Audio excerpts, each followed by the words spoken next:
So what's next specifically? Let's start with what's next for Danica. Well, we don't know exactly what's next yet, Krista, but we know what the options are. We can narrow down, I think, where she's going to land, because we've known that her contract has been up for a couple of months now, and people have been asking, what's your plan? And we know that she doesn't want to drive in the Xfinity Series next year.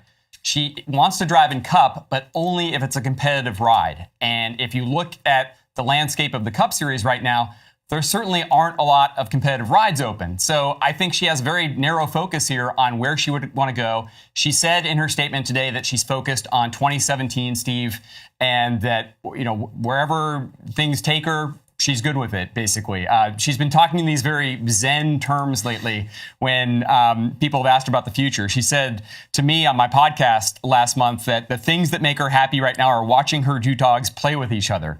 That's the kind of place that Danica Patrick is in right now. She's had this very carefree attitude of, I don't feel the weight of anything anymore. And as you know, Steve, she's got a lot of other things going on outside the car. She's got a winery. She's got an athleisure brand.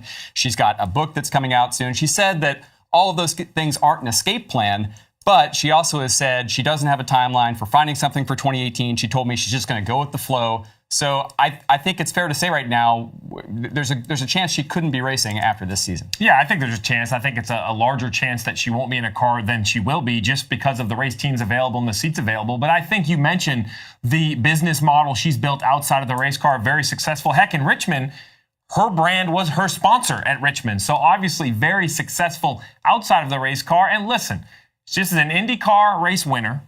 This is a pole sitter at Cup in the higher series, has led laps in the Daytona 500, has outperformed at what I consider very difficult racetracks, maybe Martinsville and Atlanta. And while she hasn't reached the success that she would like to reach, obviously, and she has told us and told the public she's disappointed with some of her efforts in the race car, I've never questioned her desire to win races.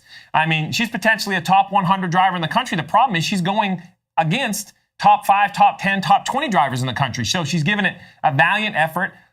But it seems to be that outside of the car, she really moves the needle. So it'll be interesting to see where her priorities go from here, DJ.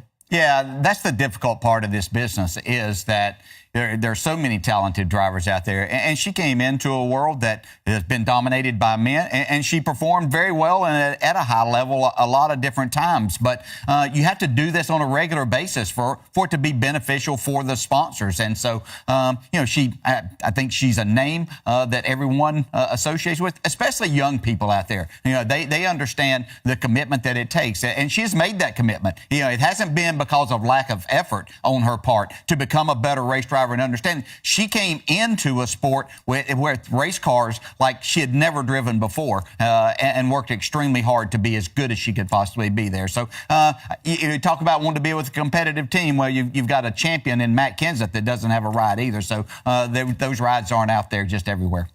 Yeah, and I would just say, DJ, again, like, I think her on-track legacy is fairly secure as the first woman to lead the Indy 500, first woman to lead the Daytona 500, first woman to win a Daytona 500 pole. I know she wanted more than that. I think she would have liked to have gotten wins.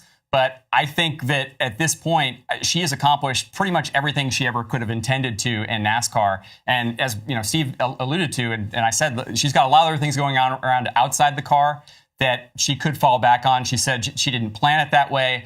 But if there were a time for her to step away from driving, this would be a time that would make a lot of sense. Well, and this is only one bit of the three-part news. We have two drivers and a sponsor, all of those announcements, as you mentioned, Krista, at the top of the show. So I think that begs the next question is, Smithfield's very clear. Where does that leave RPM, Nate? And what does that mean for Eric Almirola? I'm not sure we know the official answer, but there's going to be a lot of speculation for sure.